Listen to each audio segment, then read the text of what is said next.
In the world of sim racing, there are legends, rigs that push the boundaries of design and innovation. But every now and then, something truly unique comes along, and then vanishes. One such rig was the Monkey Driver, a bold, futuristic cockpit that promised a perfect blend of formula and GT ergonomics. And then, it was gone. A cult favorite among hardcore sim racers, whispered about in forums, but never fully realized for the mainstream. Until now. Next Level Racing didn't just buy the Monkey Driver name. They worked directly with the original designer to evolve the concept into something new, something better. This is the FGT Pro, an officially licensed FIA cockpit that brings the same wild design into a polished, fully adjustable racing machine. So was it worth the wait? Let's find out.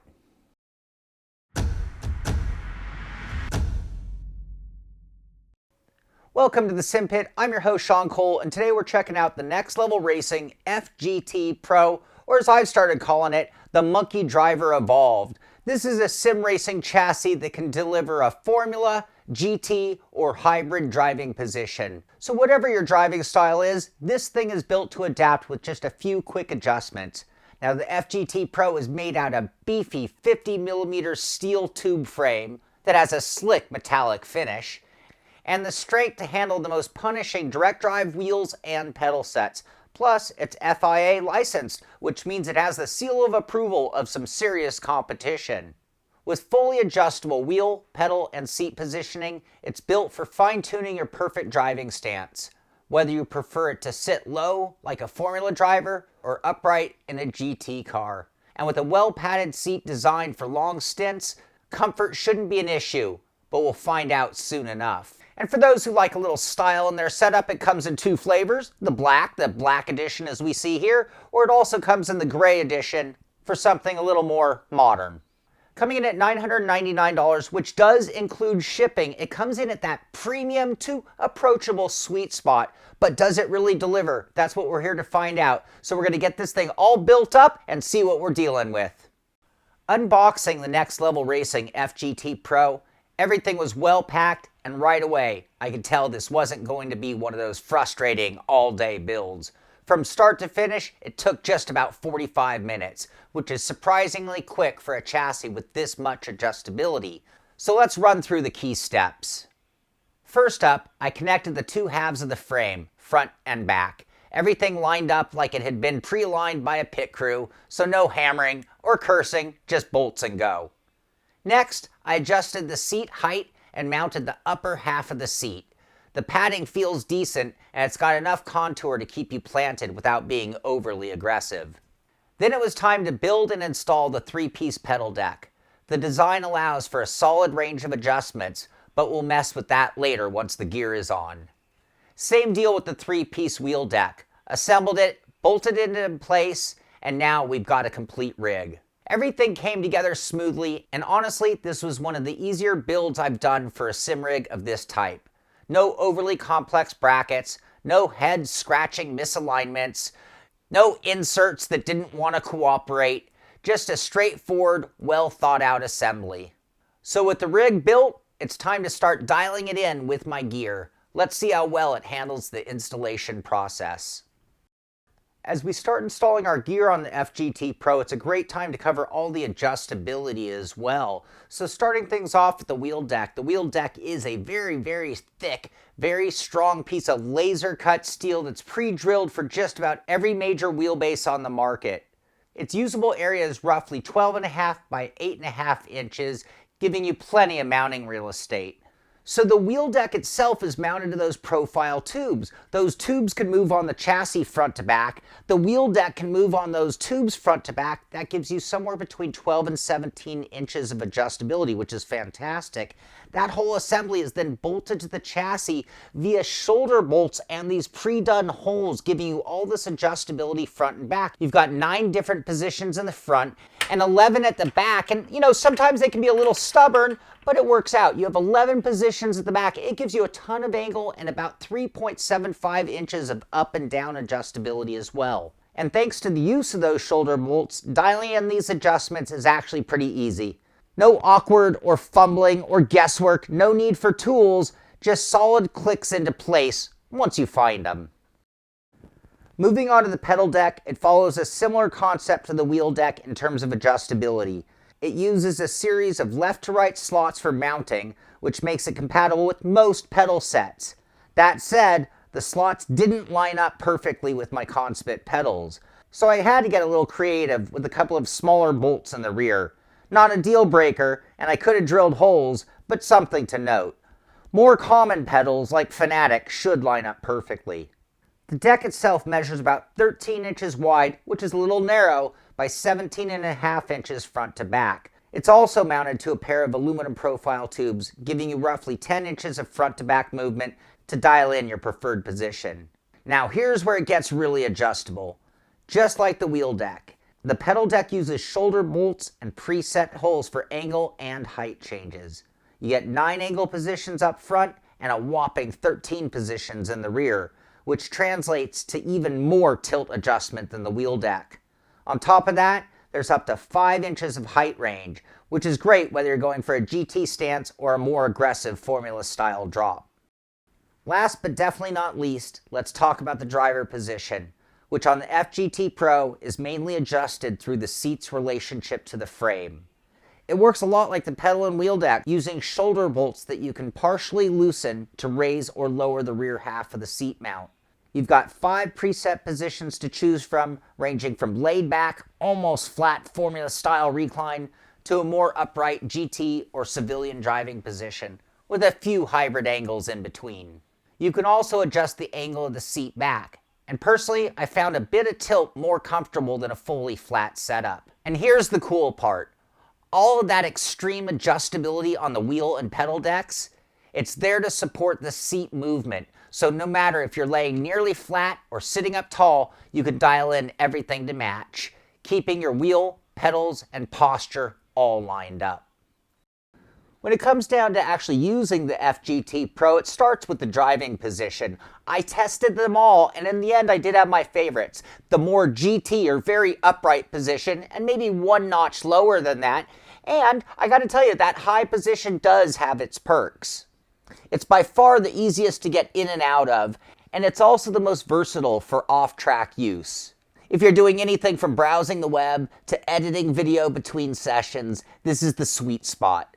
But when it's time to race, my body prefers one notch lower. It fits my natural driving position perfectly, and spoiler alert, we'll come back to why that actually made the seat a little bit more comfortable. Now out on track, I could focus a lot more on my controls and how well the rig let me operate them. And let's be honest, this is what really separates a good rig from a great one. In that semi-reclined position, I was able to get the wheel exactly where I wanted it. And I mean exactly. Thanks to the front to back, up and down, and angle adjustments, I could fine-tune the setup to the point where I was turning the wheel effortlessly. That smooth range of motion meant less faux friction. You're not fighting the rig or the wheel to make inputs, which leads to more precise driving and better endurance and longer stints. As for the wheel deck, I was genuinely impressed. The wheel deck, the plate itself, is super rigid. And it feels planted, and under normal use, there's no noticeable flex. Even under heavy loads, the rig stayed composed. Now under extreme torture testing, and I do mean extreme, like trying to force movement, I can see a little movement out of this upper assembly, but while driving, it's not noticeable. In fact, it's not even that it's not noticeable, it's not even going on. What really stood out to me was how well the rig adapted when I dropped into the formula style position. The wheel deck needed to extend much further to reach the driver, but even in that stretched out layout, it felt solid and well supported. It's kind of wild that the same rig can handle both ends of the spectrum like that. Focusing down at our feet and onto the pedal deck, the theme continues. Adjustability, with a wide range of front to back, up and down, and angle options. I was able to dial in my pedal position perfectly, just like with the wheel deck. This translates into smoother, more precise control of the pedals. I had the pivot angle just right, meaning I could hit full throttle without stretching, and more importantly, apply full brake pressure without shifting around in the seat afterward. That's a big deal when you're trying to stay locked in and consistent during a race. In the upright GT style driving position, I ran the pedals fairly flat but raised up a bit. That worked out great. In the Formula style position, I tilted them way back, and once again, the rig had no trouble accommodating that change.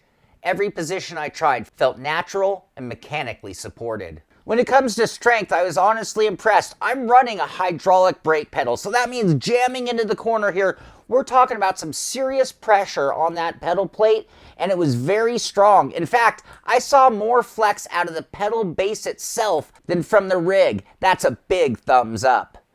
Now, the only real nitpick I have on the pedal deck or the pedal assembly is that it is a little bit narrow. So I'm trying these Simpit pedals, which are pretty average in width, and I found that I could only center them in that pedal deck. I didn't have a lot of left to right freedom, and I like to offset my pedals a little to the left to better suit my left foot braking style, and I just couldn't do that here.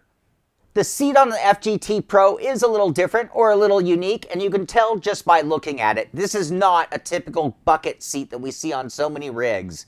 Instead, it's built from 4 flat padded sections, with the lower 2 pads being fixed in their angle and the upper 2 pads actually tilting or adjusting with the headrest. The padding is thick enough to stay comfortable, and there are no side bolsters or tight ergonomics locking you in. That actually makes this one of the easiest seats to get in and out of, and there's no ridge to step over or side to squeeze between, which means larger drivers are going to like that as well. Now, in the tallest or more upright or GT position, I did find the bottom of the seat to be a little bit more firm than your traditional bucket seat, and that's because this design doesn't cradle you. Most of your body weight ends up right on that flat base, and you can feel it. But here's a surprise, and I know it sounds kind of backwards, but the more you recline the seat, the more it shines. It's like the FGT Pro almost rewards you for getting into that more Formula style driving position. Because as you recline the seat towards the Formula position, it actually gets more comfortable. Your weight starts to distribute more evenly along the full length of the seat, and the pressure on your bottom side fades. So yeah, weirdly enough, the further back you go, the better it feels.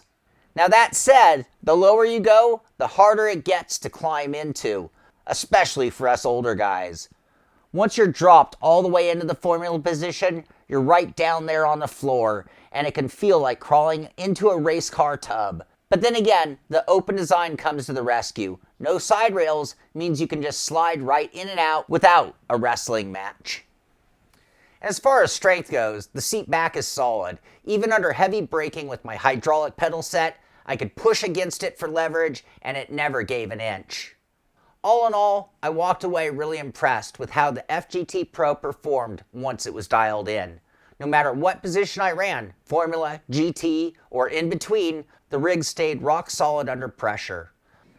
I threw my heavy-duty direct drive wheel at it. I threw my heavy-duty hydraulic brake pedal set at it, and I never really saw any real flex under normal use. This thing is built tough.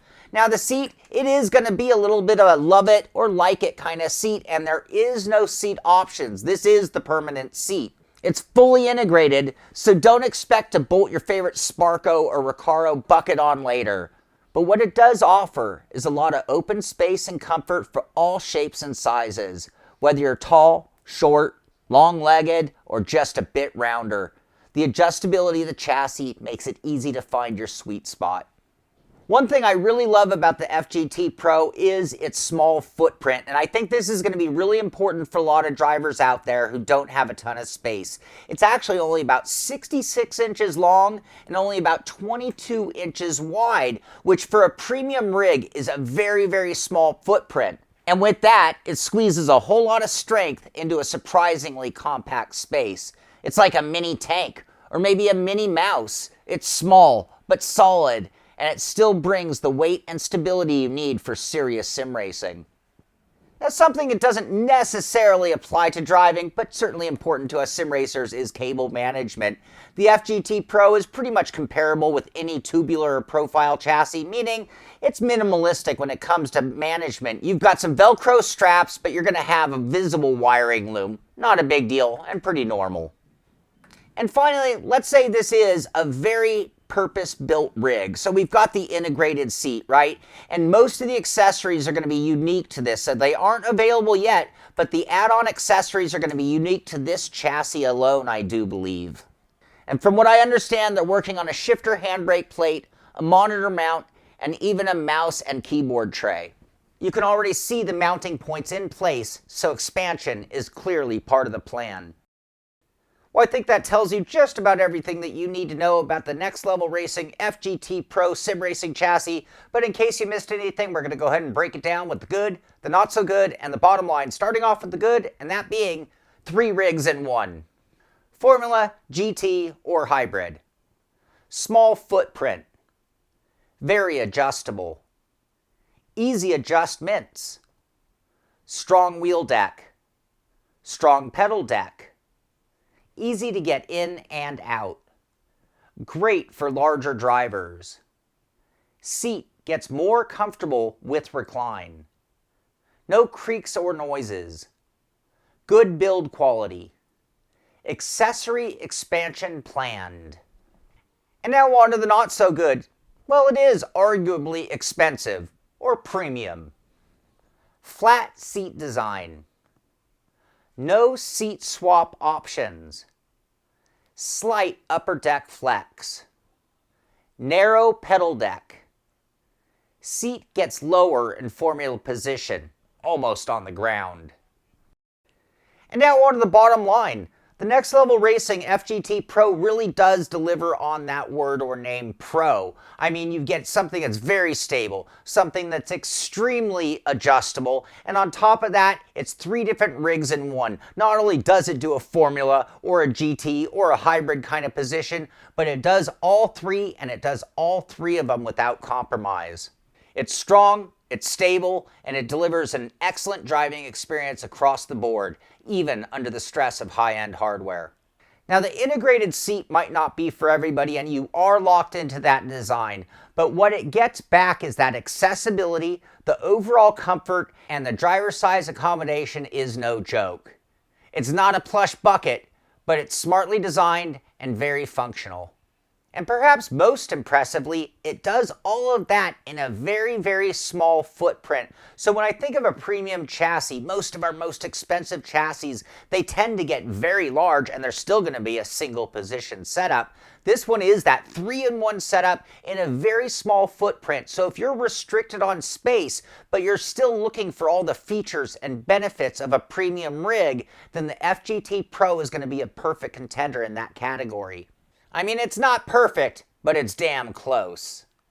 So yes, it does come at a premium price tag, but it does include the seat. So when you compare it to a lot of those rigs that are $1,000, a lot of those are $1,000 plus add on a seat. So it is a little bit reasonable in that premium category. So again, if you're looking for something with a lot of sturdiness, a lot of rigidity, a lot of strength for your high performance direct drive wheels or even high performance pedals, and being able to change from all those positions without sacrificing a little bit more flex or wiggle.